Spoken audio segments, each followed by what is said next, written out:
Hola, reciban un cordial saludo de su servidora Belinda Gardión Salgado de la Universidad Univer Millennium de la Licenciatura en Administración de Empresas. Me es grato presentarles un poco de la materia Análisis Socioeconómico de México. Esta asignatura tiene como objetivo argumentar las características de la estructura socioeconómica de México, los sectores que la conforman y las opciones de política económica que se desarrollan en nuestro país. Para comenzar esta breve explicación, me gustaría recalcar que la población es un conjunto de personas que habitan en una determinada área geográfica. En la siguiente gráfica podemos observar que desde 1910 hasta el 2020 la población ha crecido más del 50%. Actualmente, México cuenta con un total de 126 millones de habitantes aproximadamente. Gracias al censo, el cual es un recuento de individuos que conforman una población específica, podemos conocer el total de habitantes de una región. Esta información podemos encontrarla en la página del INEGI. Viendo lo anterior, pasamos a nuestro siguiente tema, el cual es población rural y urbana. La población rural es un conjunto de personas que habitan en el campo. Este tipo de población cuenta con menos de 2.500 habitantes. En la gráfica observamos que desde 1950 a 2020 la población rural ha reducido un 36%. Por el contrario, la población urbana es un conjunto de personas que habitan en ciudades industrializadas y cuenta con más de 2.500 habitantes. Y vemos de igual manera en la gráfica de 1950 a 2020, la población urbana ha aumentado aproximadamente el 36%. La migración consiste en el cambio permanente o semipermanente de la ciudad, región o país de residencia. Existe la migración interna, que es el movimiento de personas dentro de un mismo país, y la migración externa, que es hacia otro país. Las principales causas de la migración son los motivos de trabajo, educación e inseguridad. La economía en México. La medición de la producción podemos realizarla con la ayuda del PIB, Producto Interno Bruto. Esta es una forma de medir el crecimiento económico de un país. Este contabiliza los bienes y servicios finales. En las existe una división de sectores, las cuales son el conjunto de actividades que permiten se lleve a cabo la producción de bienes y servicios. Estos sectores es el sector primario. Este consiste en actividades productivas que realizan su producción a partir de la explotación de algún recurso natural. Ejemplo, el siguiente es el sector secundario. Este incluye todas las actividades productivas que realizan un proceso de transformación de las materias primas. Y por último está el sector terciario. Este conformado por todos los servicios ofrecidos en la sociedad. El sector público, o mejor dicho, el gobierno. El gobierno es la autoridad que dirige, controla y administra el aparato estatal. Su misión principal es llevar a cabo la voluntad del Estado y se encarga de la recolección de fondos para financiar actividades, tales como la vivienda, la salud, educación y alimentación. Y esta normalmente la financia a través de impuestos. El gobierno, el comercio con el exterior o comercio internacional. Es el intercambio, exportación o importación de bienes, productos, materias primas o servicios entre dos o más países. Unos conceptos muy importantes que entran dentro del comercio exterior son aduana. Esta se encarga de la intervención en el tráfico internacional de mercancías. Arancel. Cuotas de los impuestos tanto de importación como exportación. Agente aduanal, asesor de los importadores o exportadores. Despacho aduanero, proceso mediante el cual se efectúa una forma precisa y exacta cada una de los actos del procedimiento administrativo. Tratados de libre comercio, acuerdos comerciales entre países o regiones, estos incrementan la relación comercial. Régimen aduanero. El conjunto de operaciones, Incoterms, términos internacionales de comercio, son contratos de compraventa. Existen dos formas de comercio internacional: importación, que es la compra de bienes y servicios; exportación es la venta de bienes y servicios. Desarrollo económico, proceso que se lleva a cabo para que un país o región pueda generar riquezas. Crecimiento económico es el incremento en la producción de bienes y servicios. Dentro del desarrollo económico existe una gran variedad de conceptos importantes, por ejemplo, inflación, en este pierde valor la moneda. Inversión es la suma de los recursos. Existe la inversión pública, que es del gobierno, y la privada, que es de las empresas. Productividad consiste en producir más con los mismos recursos. Y la competitividad, capacidad para atraer y retener talento e inversión. La competitividad ayuda a que la economía crezca. El desempleo. El desempleo es la falta de trabajo. Un desempleado forma parte de la población activa, la cual es la población que está desocupada, que tiene edad para trabajar pero no puede conseguir empleo. Los tipos de desempleo son coyuntural, debido a las fluctuaciones de la actividad económica de un país; estructural, friccional, que es voluntario; y el estacional, que es por temporada. Por ejemplo, desigualdad. La pobreza es la imposibilidad que tiene una persona para satisfacer sus necesidades. Existen 4 tipos de pobreza: absoluta. Los ingresos son insuficientes para las necesidades básicas. Relativa. Ingreso por debajo de la media mínima en un país determinado. Objetiva. Utilizas datos sobre ingresos. Subjetiva. Percepción de personas sobre su situación económica.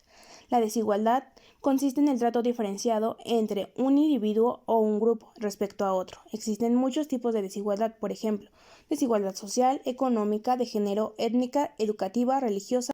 Medición de desarrollo económico. Entendamos que para que un país se encuentre económicamente bien, Debe tener crecimiento económico. Una forma de medir el nivel de crecimiento es el PIB, antes ya mencionado como Producto Interno Bruto. Y el bienestar se mide a través del PIB per cápita.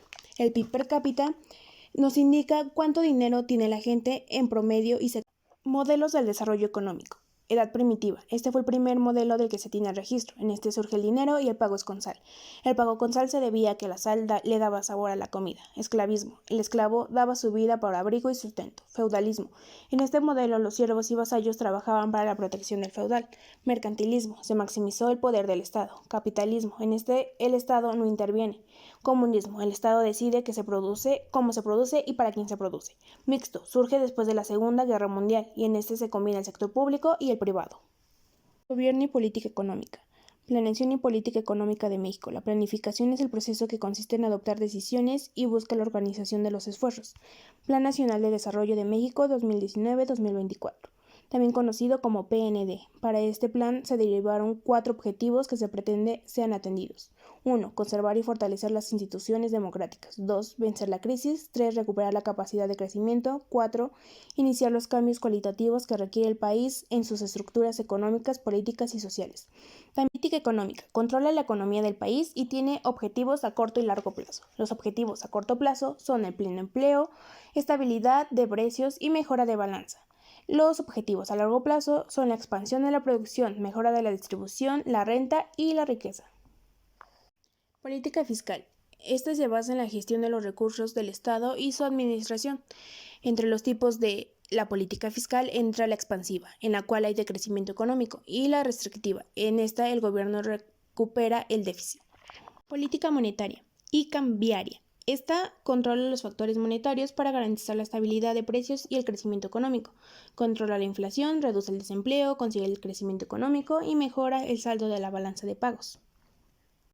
Política industrial y comercial. Esta determina cómo se desarrollarán las relaciones económicas entre empresas. Política de desarrollo social. Esta política beneficia a la población y un ejemplo puede estar en la educación y vivienda. México en la economía global. Aquí abordaremos, por ejemplo, los países desarrollados y los países en vías de desarrollo. Los países en vías de desarrollo son aquellos países cuyas economías se encuentran en pleno desarrollo económico y aún no alcanzan el estatus de los países desarrollados. Por el contrario, los países desarrollados cuentan con altos niveles de calidad de vida y cuentan con alto ingreso de per cápita. En esta tabla podemos observar el top de los 10 países más desarrollados del mundo. Instituciones económicas y financieras internacionales. Entre las instituciones económicas internacionales está la OMC, Organización Mundial del Comercio, FMI, Fondo Monetario Internacional. Esta tienen como objetivo regular las relaciones internacionales. Entre las instituciones financieras entra el Banco Mundial. Estas favorecen a la colaboración entre países. Las uniones económicas y los tratados de libre comercio. Las uniones económicas se forman cuando 2 o más países se unen para formar mercado común. Los tratados de libre comercio son acuerdos comerciales. Estos pueden ser tanto bilaterales y multilaterales. Ejemplo de estos es el TLCAN, es el Tratado de Libre Comercio de América del Norte. Este se creó para reducir barreras al comercio de Norteamérica y lo conforman México, Estados Unidos y Canadá. Las crisis financieras internacionales. La crisis financiera es la pérdida de valores activos financieros y afectan principalmente a la economía. En la siguiente línea del tiempo podemos observar las crisis que han sucedido desde 1920 hasta el 2010. En 1929 hubo una crisis, en 1945, en 1982, también en 1989 a 1990, las crisis asiáticas que fueron de 1997 a 1998, la crisis bursátil, esa surgió en el 2001 y la crisis del 2008. En conclusión, podemos decir que la materia, que es análisis socioeconómico de México, nos ayuda principalmente a analizar la información y las gráficas proporcionadas. También nos ayuda a analizar las actividades económicas, financieras y sociales, tanto dentro de México como compararla con otros países. Nos ayuda también a ver qué relaciones tiene México con otros países, como la exportación e importación. También nos ayuda a analizar las crisis económicas y cómo ha reaccionado México ante esas crisis económicas internacionales. Y bueno, con esta conclusión termino esta breve explicación. Fue un gusto compartir esta información con ustedes y gracias por su atención.